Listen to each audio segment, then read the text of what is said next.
باسيلي، أنا ممنون لحفاوة الاستقبال والمشاورات المثمرة التي عقدناها. كما تشرفت بلقاء صباح اليوم دولة رئيس الوزراء ودولة رئيس مجلس النواب، وتطلع لمواصلة خلال زيارتي لقاءات مع الرموز السياسية اللبنانية لتكثيف التواصل المصري على المستوى الرسمي والمستوى السياسي مع الأشقاء في لبنان. أتيح لنا الآن استعراض العلاقات الثنائية بين البلدين، ونتطلع لتوثيقها في كافة المجالات السياسية والاقتصادية والثقافية، وهذا هو الإرث التاريخي الذي يربط بين البلدين والشعبين والذي تحرص مصر على مواصلته. تحدثنا فيما يتعلق بتفعيل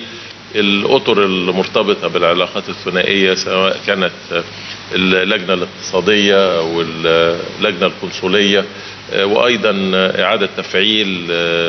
وتنشيط اللجنة العليا المشتركة باعتبارها الإطار الجامع لاستكشاف مواضع التعاون والتضامن فيما بيننا، ونأمل أن يكون هناك تفعيل لكل هذه الأطر بما يعود بالمصلحة المباشرة على علاقتنا وعلى شعبينا. تحدثت حول 3 مواضع ذات اهتمام بالنسبة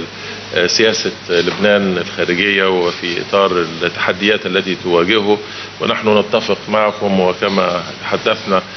بإسهاب حولها فلنا رؤية مشتركة إزاءها، وسوف نكثف من تنسيقنا على المستوى الثنائي وعلى المستوى المتعدد وفي إطار المنظمات الدولية لمراعاة هذه المشاغل والمعاونة في مواجهتها، لأننا نرى أن التحديات التي تواجه الأمة العربية والدول العربية هي مماثلة في كثير من المواضع، ولا بد أن يتم التعامل ومواجهتها من خلال تكثيف التواصل والتفاهم والعمل المشترك فيما بيننا، حتى نستطيع أن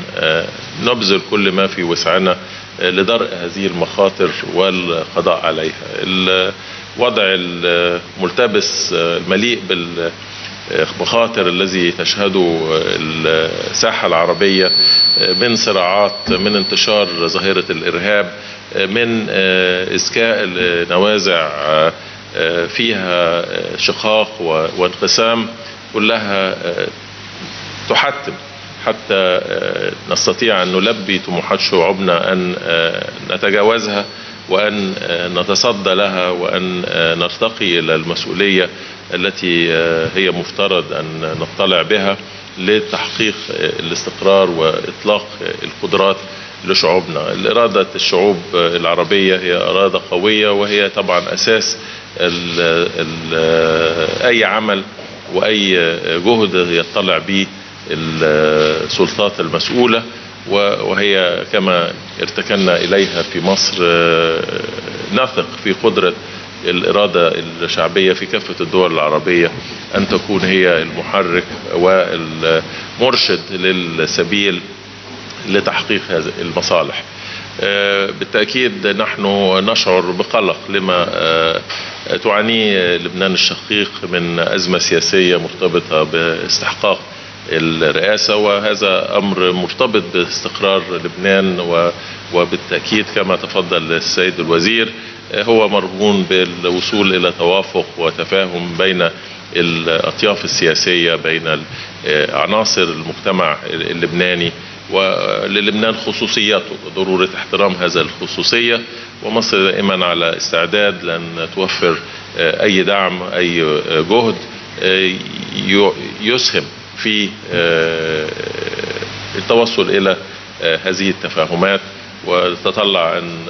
يكون في خلال هذه الزيارة مزيد من تبادل الرأي والتواصل من أجل تحقيق هذه المصلحة المشتركة، ليس في إطار علاقتنا الثنائية ولكن في إطار استعادة استقرار في المنطقة العربية، في منطقة الشرق الأوسط، وما يعود من ذلك من نفع على الشعوب العربية وعلى الحفاظ على الأمن القومي العربي. وعلى الهوية العربية التي يتم الضغط عليها من خارجها، سواء على المستوى الإقليمي أو على المستوى الدولي، والتي يجب أن نتنبه جيدا بأن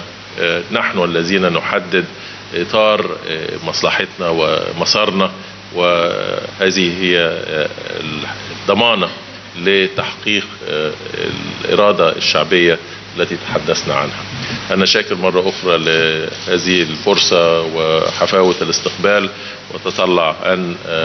يتم استمرار كثافة التواصل فيما بيننا. أعتز بالصداقة التي أصبحت تربط بيننا، ونتطلع لزيارتكم القادمة للقاهرة إن شاء الله.